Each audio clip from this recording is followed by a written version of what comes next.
ಕೃಷ್ಣ ಅಡುಗೆ ಚಾನಲ್ಗೆ ಸ್ವಾಗತ. ಇವತ್ತು ಉಳ್ಸೊಪ್ಪು ಮಾಡ್ತಾಯಿದ್ದೀನಿ. ಉಳ್ಸೊಪ್ಪಿಗೆ ಬೇಕಾಗಿರೋ ಪದಾರ್ಥಗಳು: ತೊಗರಿಬೇಳೆ, ಸೊಪ್ಪು, ಒಂದೆರಡು ಬದನೆಕಾಯಿ ಹೆಚ್ಚಿಟ್ಕೊಂಡಿದ್ದೀನಿ. ಹಾಗೆ ಇಲ್ಲಿ ಹಸಿಮೆಣಸಿನ್ಕಾಯಿ, ಈರುಳ್ಳಿ, ಟೊಮೊಟೊ, ಸ್ವಲ್ಪ ಕೊತ್ತಂಬರಿ, ಹುಣಸೆಹಣ್ಣು, ಬೆಳ್ಳುಳ್ಳಿ, ಸ್ವಲ್ಪ ಜೀರಿಗೆ ತೆಗೆದಿಟ್ಕೊಂಡಿದ್ದೀನಿ. ಹಾಗೆ ಇಲ್ಲಿ ಒಗ್ಗರಣೆಗೆ ಸ್ವಲ್ಪ ಎಣ್ಣೆ, ಇಲ್ಲಿ ಸಾಸಿವೆ, ಜೀರಿಗೆ, ಬೆಳ್ಳುಳ್ಳಿ ಜಜ್ಜಿಟ್ಕೊಂಡಿದ್ದೀನಿ. ಮೆಣಸಿನಕಾಯಿ, ಈರುಳ್ಳಿ ತೆಗೆದಿಟ್ಕೊಂಡಿದ್ದೀನಿ. ಮೊದಲಿಗೆ ಸ್ಟವ್ ಮೇಲೆ ಕುಕ್ಕರ್ ಇಟ್ಟು ತೊಳೆದಿಟ್ಕೊಂಡಿರೋ ಸೊಪ್ಪು, ಬದನೆಕಾಯಿ ಹಾಕ್ಕೊಳ್ತಿದ್ದೀನಿ. ಇದು ಸೊಪ್ಪು ನಮ್ಮ ಟೆರೇಸ್ ಮೇಲೆ ಬೆಳೆದಿದ್ದು.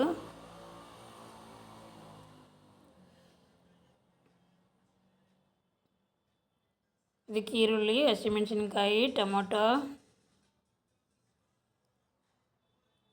ಸ್ವಲ್ಪ ಬೆಳ್ಳುಳ್ಳಿ, ಕೊತ್ತಂಬರಿ, ಜೀರಿಗೆ ಎಲ್ಲ ಸೇರಿಸ್ಕೊಂಡು ಮತ್ತೆ ತೊಳೆದಿಟ್ಕೊಂಡಿರೋ ಬೇಳೆ ಹಾಕ್ಕೊಳ್ತಿದ್ದೀನಿ. ಒಂದು ಸ್ಪೂನ್ ಧನಿಯಾ ಪುಡಿ, ಬೇಯಲಿಕ್ಕೆ ನೀರು ಸೇರಿಸ್ಕೊಳ್ತೀನಿ. ಇದನ್ನು ಈಗೆಲ್ಲ ಚೆನ್ನಾಗಿ ಮಿಕ್ಸ್ ಮಾಡ್ಕೊಳ್ತಿದ್ದೀನಿ. ಮಿಕ್ಸ್ ಮಾಡ್ಕೊಂಡಿದ್ದಾಗಿದೆ. ಸ್ವಲ್ಪ ಅರಿಶಿನ ಹಾಕಿ ಮತ್ತೆ ಎಲ್ಲ ಮಿಕ್ಸ್ ಮಾಡಿಕೊಂಡು 2 ವಿಷಲ್ ಆಗಕ್ಕೆ ಬಿಡ್ತೀನಿ. ನೋಡಿ, ಹೀಗೆ ಸೊಪ್ಪು, ಬೇಳೆ, ಟೊಮೊಟೊ ಎಲ್ಲ ಚೆನ್ನಾಗಿ ಬೆಂದಿದೆ. ಇವಾಗ ಈ ರೀತಿ ಬೆಂದರೆ ಸಾಕು.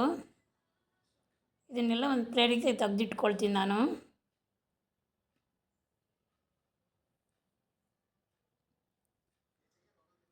ಈ ಥರ ಎಲ್ಲ ತೆಗೆದಿಟ್ಕೊಂಡು ಸ್ವಲ್ಪ ತಣ್ಣಗಾಗಬೇಕು ಇದು ರುಬ್ಕೊಳ್ಳೋಕ್ಕೆ.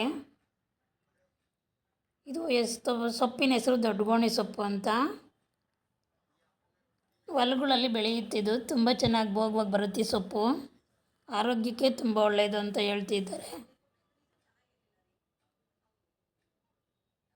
ಎಲ್ಲ ತಣ್ಣಗಾಗಿದೆ, ರುಬ್ಕೊಂಬರ್ತೀನಿ ಈಗ. ನುಣ್ಣಗೆ ರುಬ್ಬಾರ್ದು, ತರಿಯಾಗಿ ರುಬ್ಕೋಬೇಕು.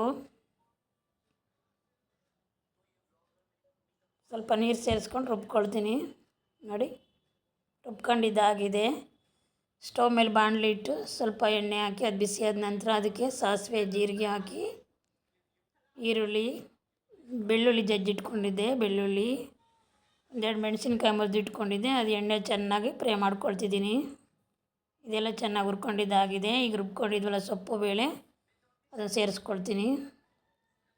ಈಗ ಒಂದ್ಸರಿ ಎಲ್ಲ ಚೆನ್ನಾಗಿ ಮಿಕ್ಸ್ ಮಾಡಿ ಒಂದು 5 ನಿಮಿಷ ಬೇಯಕ್ಕೆ ಬಿಡ್ತೀನಿ.